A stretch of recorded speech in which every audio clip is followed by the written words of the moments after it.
Hello, everyone, and welcome to our first Maji Center event of the year. It's so great to see so many people turn out. As is our tradition, let me begin by honoring and acknowledging that we are on traditional Treaty 6 territory and on important trading center for the Métis Nation. And before I introduce our beautiful, wonderful, amazing speaker, I want to introduce you to our key partners, ATB Financial, Ed Wong, and we also have with us Amy Parker. And we really want to acknowledge and thank ATB for their contribution to the Maji Center. Without their contribution, we couldn't offer things like we're offering to you today. I'm going to be sending a little short survey after the session. Please take a moment to fill it out. More importantly, today we're blessed to have with us Kelso Brennan. Kelso is a huge supporter of NATE and a NATE alumni as well. And I'm not going to steal his thunder and tell you anything about him. I'm going to let him do that. I start by asking this question. How many people in the room want to be millionaires? I should see most hands go up. Some people might already be millionaires, and people that didn't put their hands up are liars. So the first question is, come on in. You guys are here for culinary class? Yes, thank you for this. All right. I'll get the next guys too with a different one. So it starts with why. So why do you want to be a millionaire? Maybe I'll point out somebody that had their hand up. Why do you want to be a millionaire? Financial freedom, that's a good answer. So everybody has a different reason. Some of those reasons are travel. They want to travel the world, maybe have a nice house, not have to worry about a mortgage or mortgage payments. For a lot of people, it's about the lifestyle. It's about breakfast on the beach or resorts. But starting with why is far more important than starting with how. How are you going to get to be a millionaire is a different story. There's a ton of different ways. There's winning the lotto or getting struck by lightning, which is very unlikely, to long-term real estate strategies, and it's wide open, but you do have to start with why. So my why was mostly family security of why I wanted to be a millionaire and start my own company and eventually just not worry about having to go to work and having to get out of bed. How many people in the room have had a job that they did not want to go to when they wake up in the morning? Yeah, most people. That makes sense. That probably was me at one point, but I always say that innovation lies in I hate doing this or I hate doing that. So change it. Change up what you're doing and try something different. 52% of Fortune 500 companies have disappeared in the last 15 years. 15 years. You guys here for construction class? 101? I'm just joking. I'm joking. Come on in. So 52% of Fortune 500 companies have disappeared over the last 15 years. And what does that mean for job security? Job security is low, very low.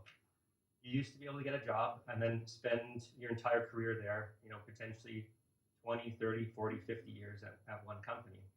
Now people are jumping jobs, but not only jumping jobs, jumping careers. I read or came across a YouTube video, short one yesterday, that said that 50% of the jobs that will be available 10 years from now don't exist.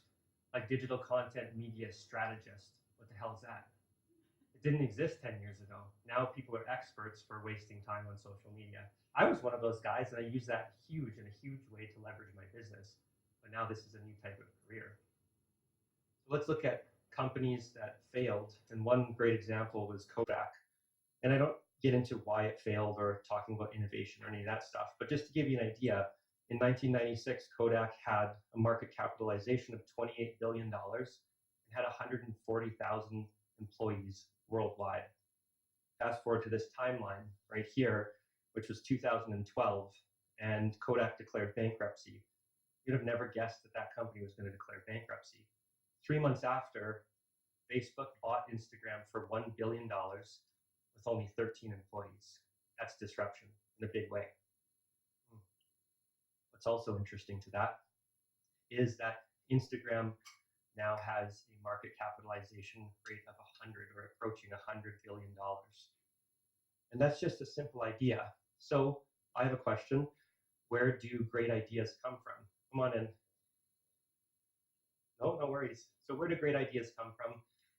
And I like to think about a setting like this, where maybe people are having some drinks or doing something else, and, and then you start to think, where do you come up with these ideas? Let's say everybody's sitting around, and then they're having some drinks. They say we should go out and do something. Next person says, well, I don't really want to go out. I can't drive. Oh, I just wish there's like a way we could stay in and watch a movie and select it on screen, and the movie would appear on screen, and we could pick from whatever we want. What company am I talking about? Netflix. That's right. Netflix was a seemingly difficult thing to get off the ground 15 years ago, to think that you would use your internet to watch movies, and that a major brick and mortar presence of Blockbuster was going to get toppled by a new digital revolution. But something else is very interesting about Netflix. So who is Chris? In 2004, Chris joined Netflix, and he worked directly with the CTO, the Chief Technology Officer, and the co-founder to create downloadable movie services. So now Chris is the Chief Technology Officer of a startup company called TrustScience.com, which interestingly enough is based right here out of Edmonton. They're doing AI and ML, or machine learning, to do credit scoring. And this is a company that I recently invested in, and I'll talk more about it after. But the interesting part about Chris and Chris Matichuk is that he is from my hometown, which is Bonnyville, Alberta, which is only 2.5 hours away. And to think that 15 years ago, Chris was working on digital movie delivery with the co-founders of Netflix is pretty wild. He was just an ordinary guy. He also went to U of A for computing science in 1985. Who is Andrew? This is pretty interesting. So Andrew was the 10th employee at Airbnb, and he worked there for 7 years. He started as a student intern. He dropped out of his program in university, and then he became the engineering lead for their humanitarian services. Now, Airbnb has almost 13,000 employees. And where did Andrew start? He actually happens to be the son of my first boss, which is from Edmonton as well. Andrew Vilsack is from Edmonton, and he went to U of A, and he dropped out to go. I'm not encouraging people to drop out of post-secondary. Just make that clear. Yes. But he dropped out to follow his dreams and follow a passion and get in with the company very, very early on. And he stayed for a long time. What is that thing? So it's a Snuggie, exactly. The Snuggie actually started out in 1997. Its precursor, which is called the Slanket. It was not a very good name. It actually did quite well, but the Snuggie came out in 2008, and it's an example of an absolutely ridiculous idea that took off because people recognized it here. It is essentially a blanket with armholes, or it's a robe backwards. Anybody want to take a guess of the all-time sales of the Snuggie? $500 million. $500 million, and that figure was pulled from 2015. And so I think that it has even surpassed that since then. That's a crazy idea right there. How about these? People see these cruising around the streets of Edmonton. There's two major brands in Edmonton right now. There's Lime scooters and there's Bird scooters.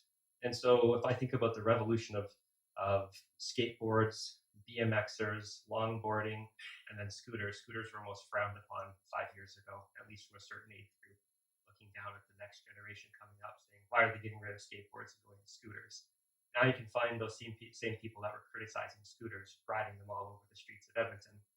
What's most important to this was in 2017, in June, I sold one of my startup companies, which was the same month that Lime Scooters started up. They started just over 24 months ago. In their last round of valuation, in their Series D fundraising, they had a market cap rate of $2.4 billion and have already raised over $750 million in private financing from venture capital firms. Now, that started 2 years ago. What could you do with $765 million to get that idea off the ground? Because as people think about Amazon and places like that started up and think, well, how did they get to be that big? And it's usually through some wild investment behind a crazy idea that someone was willing to work out, like the Snuggie, for instance, or Airbnb and Uber. Uber started out as a limo delivery service that kind of evolved and expanded over time as well. And same thing, come on in. And the same thing happened with Airbnb. was very unlikely to say that you were going to use a mobile app or a website to rent out your most prized possession and largest asset in your life. But we are in a new age here. So I want to make the point that I'm not special. I have had a lot of business success, and I've been an entrepreneur since I was 14.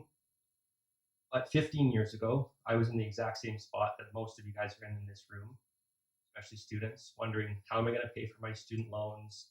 How am I going to get a job? Where am I going to get a job? How much am I going to make? Looking at my career and milestone options. And I realized that I wanted to set out my own path. And so I didn't have any extraordinary set of circumstances that set me apart. My parents were not wealthy. They're average middle class, both had long-term jobs, one in trades and one at the Canada Post, working there for her entire life, my mom. So I didn't have a certain set of advantages, but have been able to do extraordinary things with my career so far. So my story is that I started my first company when I was 14 years old doing web design. That was fairly new 20 years ago, doing HTML. And at that time, I was making $15 an hour when minimum wage was $5 an hour. So putting into today's perspective, I would have been 14 years old making $45 an hour. I got my first taste of entrepreneurship. So I was doing this for other companies and then noticing that leveraging technology to augment businesses was a knack that I had. So here's a few of my companies. ThinkWorks was a promotional products company and creative marketing company. It still exists today. It was acquired in 2017. And it was some of the funnest times of my life. I had that company for almost 10 years. Our mission was essentially to be missionless. It was a hell of a lot of fun. We made a lot of money, and I hired all my friends. It was a ton of fun. And then from that, we spawned 310 Sign, using the profits from this organization and a lot of the same people. All of these businesses that are up on the screen may not look like they're connected with Homestead, Coworking, and North Creative, which does marketing and web design services and graphic design, and the Banff Sign Company, which is historic, traditional wood sign making. But they're all connected by passion behind the idea, and a lot of the same people that are on my management team that run all of these companies. I do have 3 kids, kind of part of my story. So I have 3 kids, and a few people had asked me before I started talking about my education and if I had went to NAIT. Yes, I went to NAIT. So 15 years ago, I did take the computer systems technology course. And this young guy right here is also taking CST. And I told him it's a difficult program, but it actually gives you a leg up as an entrepreneur because it helps you define and map business processes. So inputs into what information you're looking for, what do I expect out of it. So I was able to systemize a lot of the businesses that are behind me. I'll give you one example of the Banff Sign Company is a craftsman type boutique business making cedar signs in Banff and Bow Valley, which has expanded into essentially most resort properties like Waterton National Parks and a lot of properties in Jasper. And so there's not a lot to leverage with technology in this business, at least seemingly from the optics of it. But what we are doing behind the scenes is client CRMs, automated email alerts, reminding our customers that we still exist. We're using ERP systems to categorize information, find old quotes and estimates, building digital price calculators, and then augmenting the business advertising through paid channels like YouTube, Facebook, Instagram, video content, things like that. From the time that I bought that company in 2016, we've grown the revenue 3-fold, which this year broke $1 million in sales with only 4 employees. So it's a very small business for me, but I also know that entrepreneurship is similar to playing music in a sense. I know how to play an instrument now. And so I can pick up a Gibson guitar, or I can pick up a Martin acoustic guitar, and I can still play the same songs. And so I've started to repeat the successes that I've had in my companies time and time again, which is an important part at the end.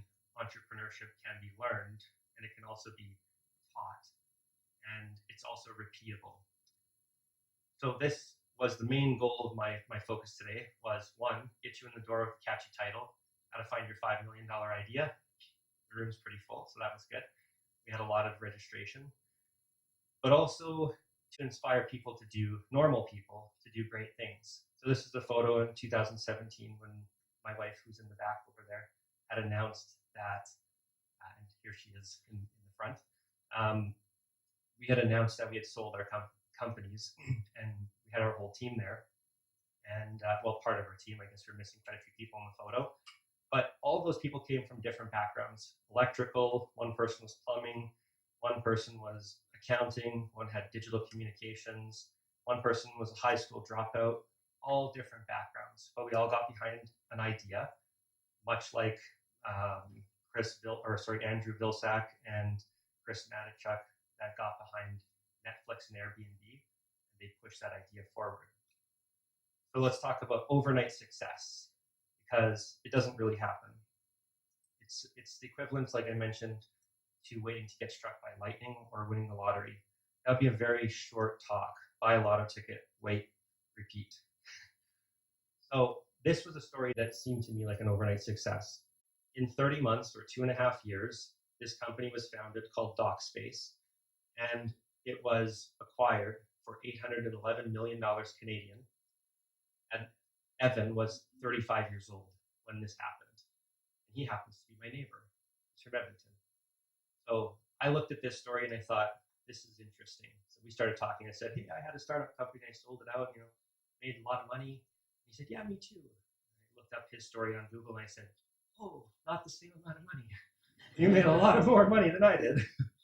Yeah, this is kind of crazy. So I thought, how did that even happen? So DocSpace was large file transfer protocol, a precursor to Dropbox. That was kind of invented, and the patent was filed by an Edmonton-based group, which was Evan Shrapko was the CEO, and his brother Shane.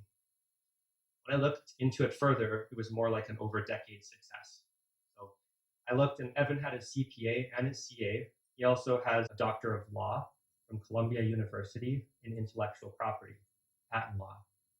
That's 10 years of schooling just right there alone. So when people see the 30 months, like, wow, in 2.5 years, you sold your company for almost $1 billion Canadian. It didn't happen overnight. He also is from Two Hills, Alberta, where he and his brother and his family have one of Western Canada's largest hemp farms at 3,000 acres. You can imagine with the cannabis industry, what's happening right now, that's also taking off for them. Evan is also the founder of TrustScience.com and the CEO, which is in Edmonton. If you guys don't know much about Trust Science, I definitely encourage you to check it out. There is Ashif Mauji from the Mauji Center, was one of the founders of this company as well with Evan.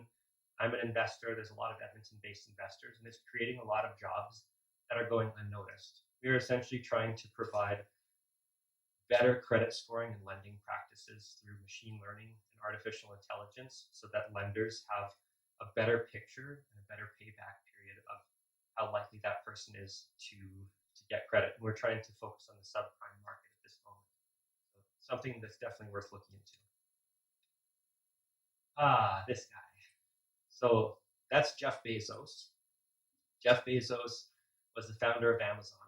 And there's a photo from him in 1998. Jeff started Amazon at the age of 30 or 31, right around there, after a stint working on Wall Street as a computer programmer. So I read his book, or a biography about Amazon called One Click. And One Click was pretty interesting. As I was reading through the book, and I was thinking about the company that I had, which was ThinkWorks, I thought, how do I have a business that's scalable? Come on in. How do I have a business that's scalable, that can be independent of location, and also, I guess, get away from traditional online selling, which were things that you had to taste, you had to touch, you had to feel, you had to try it on, you had to smell it. Fragrances online, for instance, is something that's very hard to sell unless you've been into a kiosk and you've already smelled it before.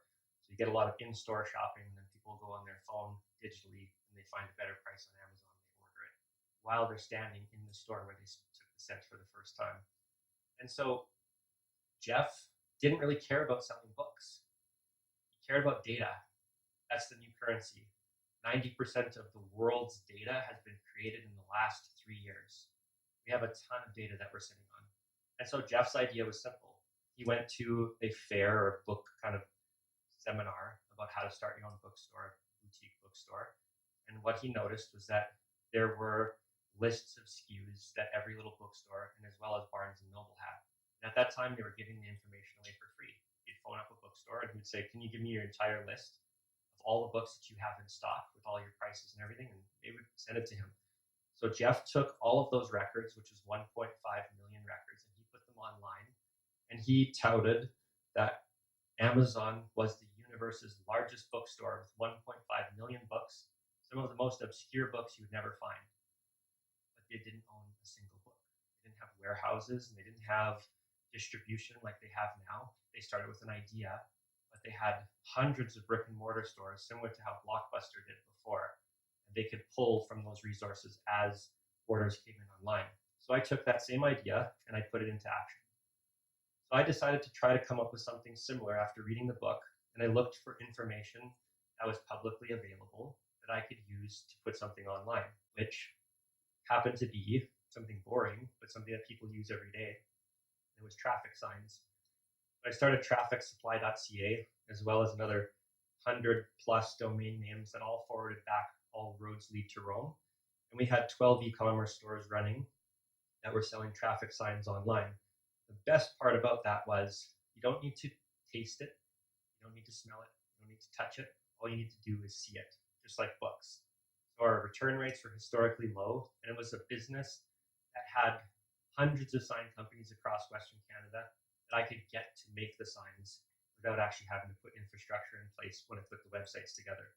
So I did invest about $100,000 of my own money to get the website up and running, which was 2,000 products that needed to be beautifully graphic designed, which I think turned out nice. We wanted to make sure that it was attractive and appealing because this is a historically boring industry to serve.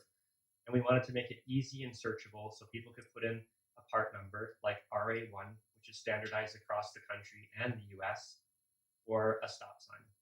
And the government provided everything I needed. All of the engineered documents that would have cost millions of dollars to create were available for me for free.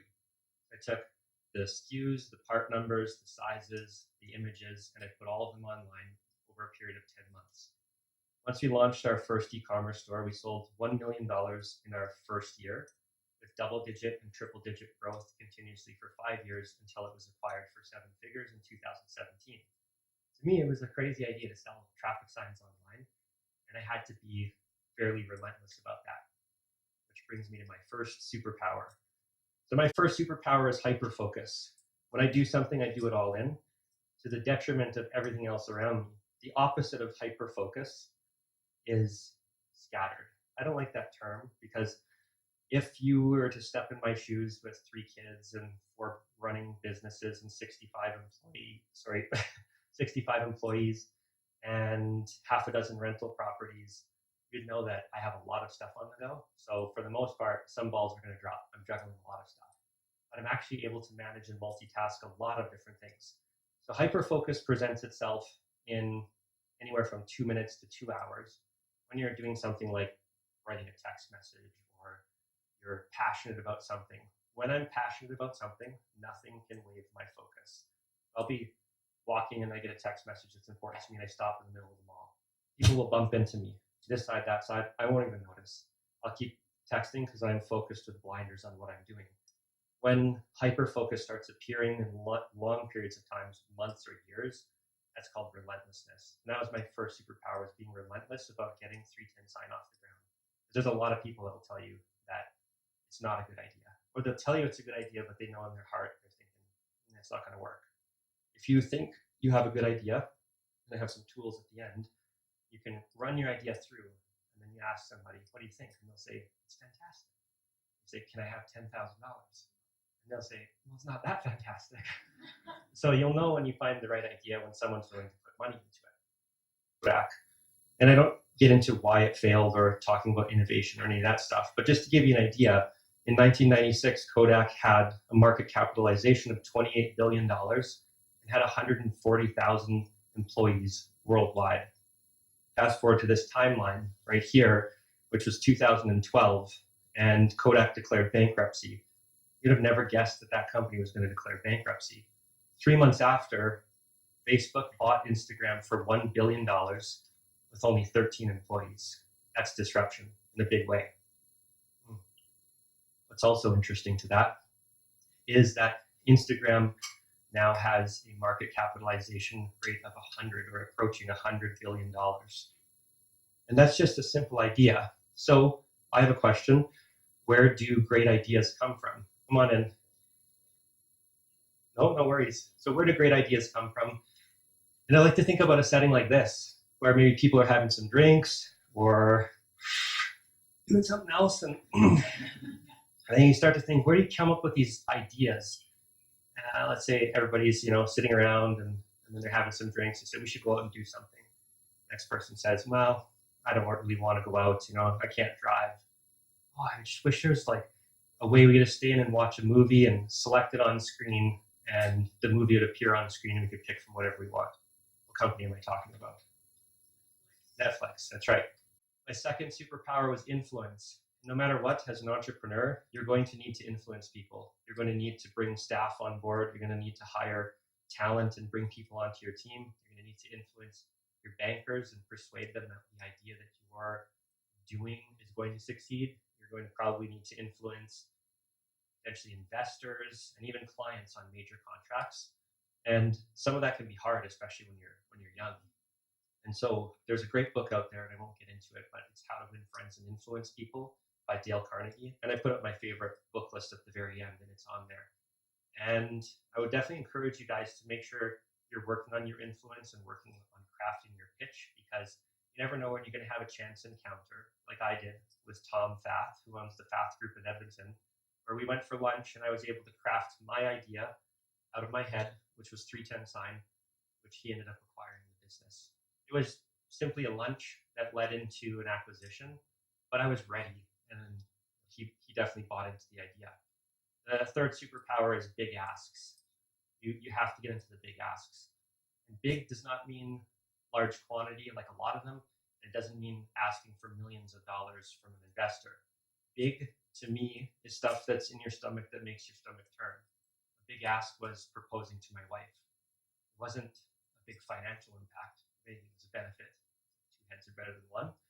And it didn't, like, what's the worst that could happen? Of course, you can say no, that would be terrible. But big asks actually start even smaller. It's things in your mind that you're maybe humiliated to ask, like not asking for help. You have to make big asks as an entrepreneur. I used two examples. One was my wife, or my future wife. We were going to go on a date, and I had booked it, but I didn't have any money. I was a broke student from NAIT, and I met her when I was 19, and I needed to borrow $40 from my roommate. I make a joke that that's the best $40 that I ever financed was that, because we've been married now for 13 years and have 3 kids together. I'll bring up one more point about big asks. I was buying ThinkWorks from a retiring couple, and the asking price wasn't a lot, but it was still quite a bit when I was 23 years old. They were asking $120,000 for the company.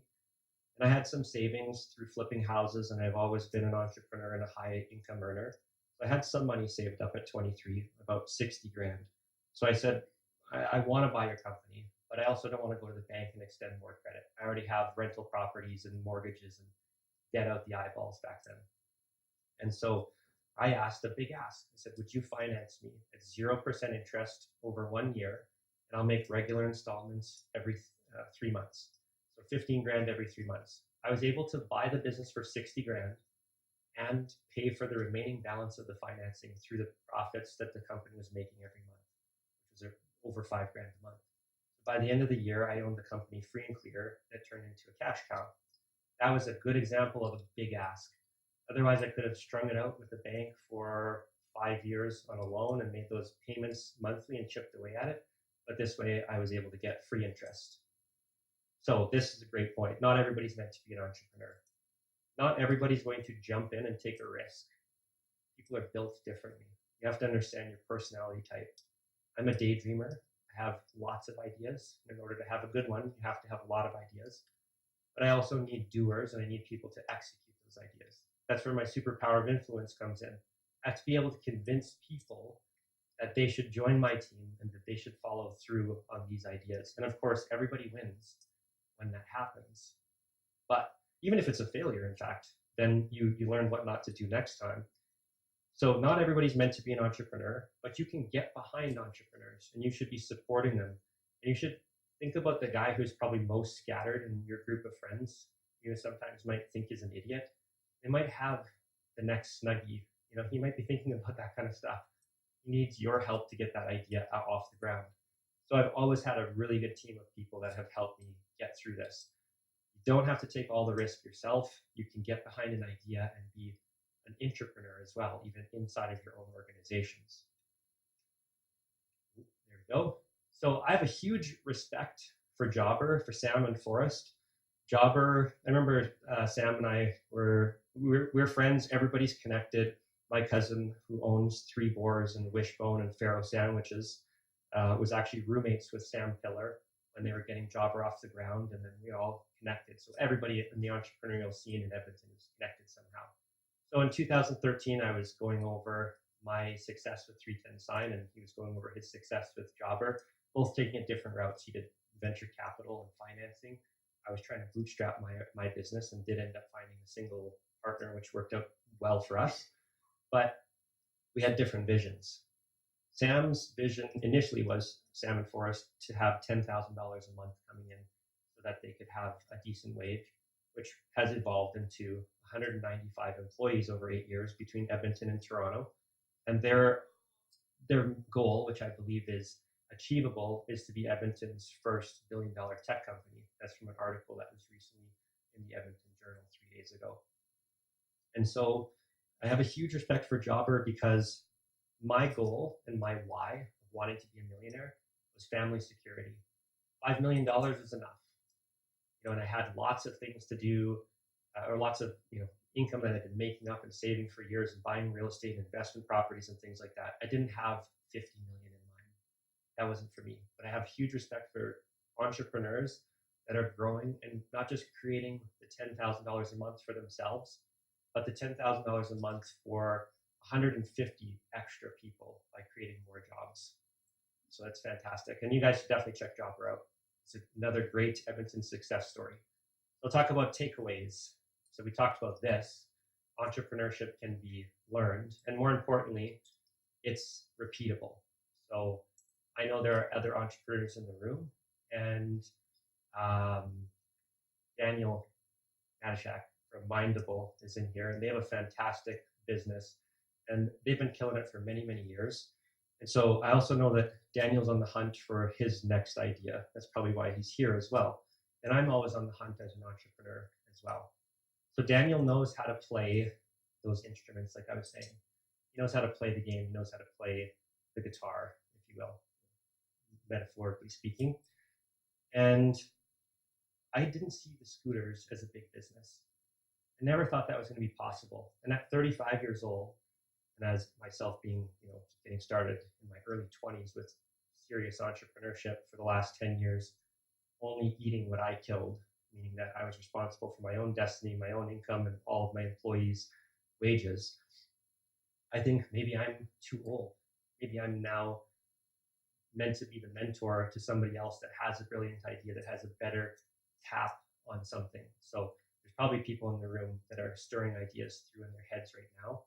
And there are other people like myself or Daniel that have resources to get those ideas off the ground and already have teams in place, which will come up soon about mentorship.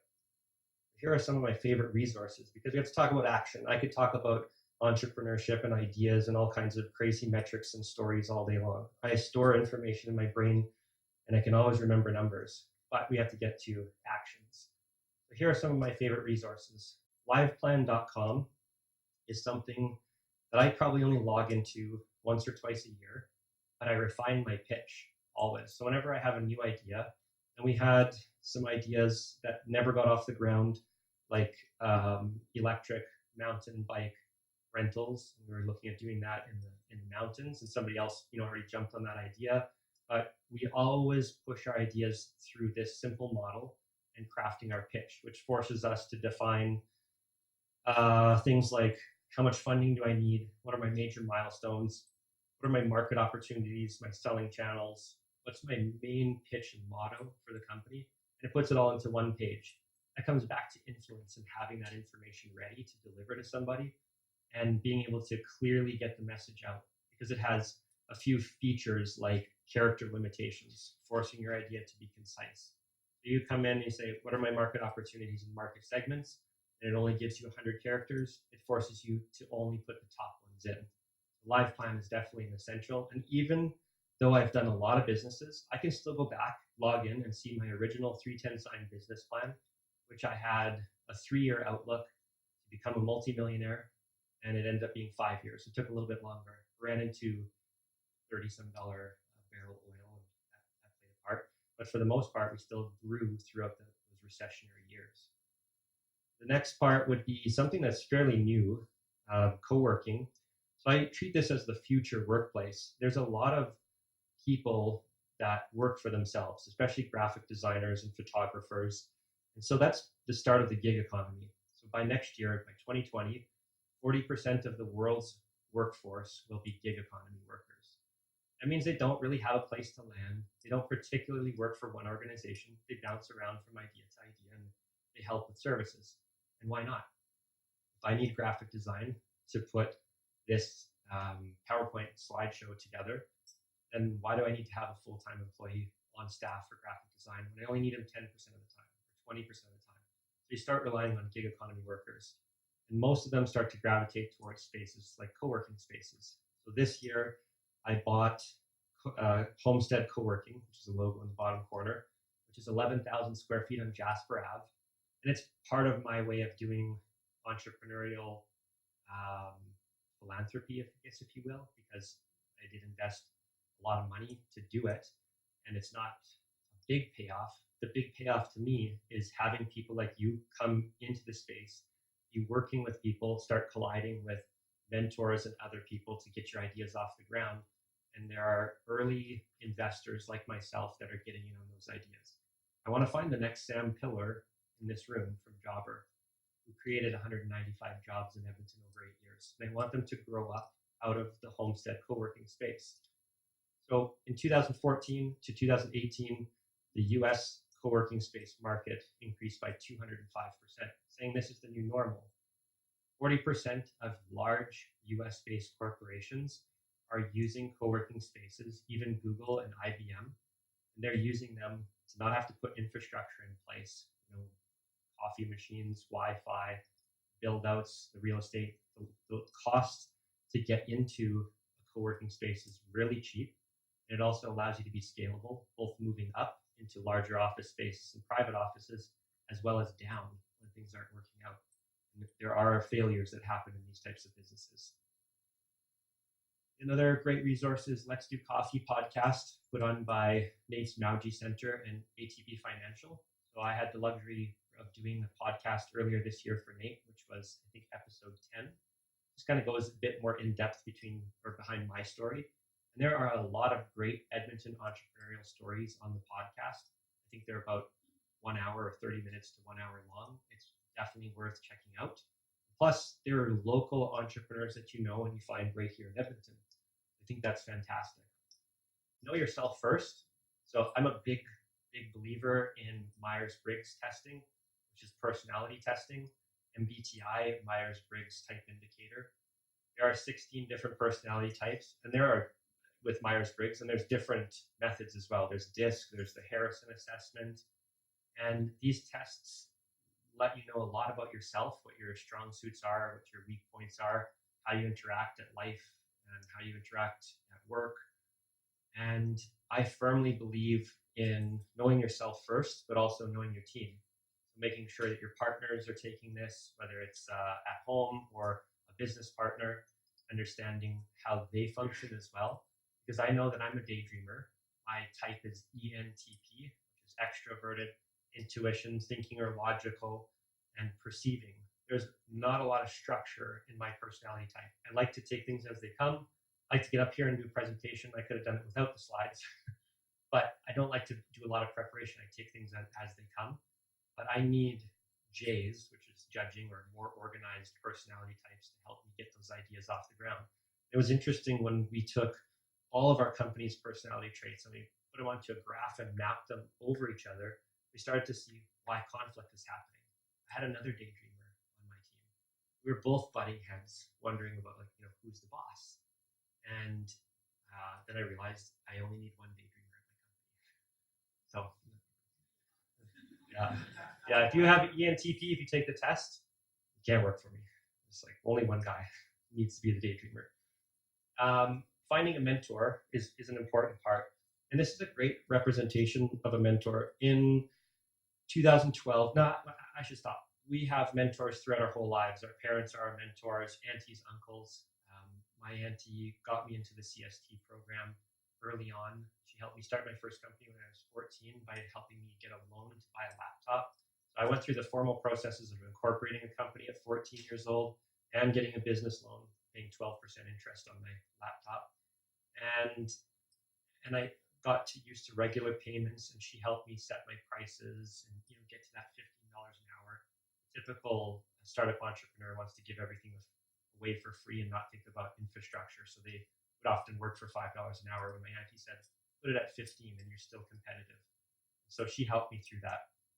After I finished NATE, I had a different set of mentors, and when I started my first startup company, 310 Sign, then I had a different mentor. So Grant joined, which is Grant Meadows from Calgary, and we met at a trade show, and he invested in 310 Sign and bought 25% of the company. Grant, essentially gave me the block, because I knew that I was here with 310 Sign, and I knew I wanted to get there. So I knew how, but I needed help to get there. What Grant ended up doing, what I thought was going to happen, was he'd add a step to get there faster. Well, there is a whole other set of stairs above this. Grant was more like a ladder. He helped us skip a whole bunch of steps and get right to the top. From the time that he started to the time that we sold was 5 years, and it was a fairly short period of time. He also helped in ways that I couldn't have seen at the time, which I call gray beard. We both had beards, but Grant's was gray. He was about 55 when he joined us. And Grant was the one who sat in the meetings with mergers and acquisitions and pitches, and sat with US vendors to make sure that 310 Sign could have exclusive distribution for certain products across Western Canada. At 26 or 27 years old, people weren't giving me the time of day, but they were giving him the time of day as a mentor. So here are my top 5 favorite books. You should take a picture. I have a couple books to give away at the end too. The 4-Hour Workweek kind of got me started on the kick of working for myself, but also defining why I wanted to be a millionaire. And a lot of this is like, people think they want to be a millionaire because they think that's what happiness is. But having $1 million in your bank account does not mean happiness. If anything, it's the lifestyle of the millionaire. And so he goes on in his book to say you can lease an Aston Martin Vanquish for $2,000 to $3,000 a month without having to buy the whole thing or even have the money. And you can start living your life in mini retirements, if you will, and taking these leaps. Like, why wait till 65 to start enjoying your life and your financial picture when your body can't absorb what you want to do? Like, maybe you want to go skydiving or travel the world, and now you have a lot of family and things to take care of. So that's a great book, How to Win Friends and Influence People. The Digital Age is a great copy. And all of these books are available on audible.com, which is an Amazon company. And I like to listen to audiobook, but also have the physical book present. Start with Why, which is also a very popular book by Simon Sinek. That's an important part that I kind of touched on initially. And The Pumpkin Plan, that's not as well known, but it definitely transformed the way I did business. And it was a simple premise that if you want to grow large pumpkins, like county fair large pumpkins, as soon as you plant all your seeds, which are your customers, and you identify that one pumpkin is growing faster than the other, you need to pick the vine away from all of the other pumpkins that were growing, that were stealing nutrients from your biggest pumpkin or your biggest client. So the idea is how to grow a massive revenue stream by only having a few touch points. So we took, as an example of 1 year, I think $3.7 million worth of sales. And we looked at it, and over 80% of our revenue is coming from 6 customers. Previous to that, we would probably be serving about 500 customers in our top segment just to get to those numbers. It's a lot easier to remember 5 people or 6 people's names versus 500 to 600 people's names. Pumpkin Plan's a great book. And of course, Delivering Happiness, which was about Zappos.com. Zappos was the shoe retailer that sold to Amazon for $1 billion. Same thing, it's all about the happiness factor. It's a great story about how that business got started, going through venture capital and a lot of ups and downs, being on top of the world to not being able to make payroll in 2 weeks. We had some wild fluctuations as well. But ultimately, it comes down to taking the leap. Entrepreneurship is still a leap of faith. You're not going to know everything before you get into it. You can't analyze every risk that you're going to take. It's not possible. You have to have some bit of gut feeling to do this. Most people get into business as partnerships because they're too afraid to make the leap by themselves. Be careful which partners you take on when you do that. Make sure that you understand each other's goals and exits right from the beginning. I remind you guys that I'm not special, but I am different. I took a different approach to business in my life in general. I didn't have a special set of circumstances, and I didn't have somebody drop $1 million in my lap to build up the idea. I didn't get funded $765 million to start a scooter company. That'd be nice though. A lot with that. I just came from a normal background and wanted to make sure that everybody knows that you can do the exact same thing. It doesn't happen overnight, but these are a few of the steps that you can get into.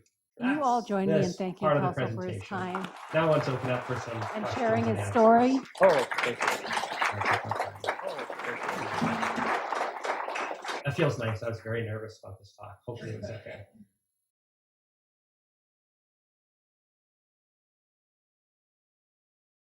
That's this part of the presentation.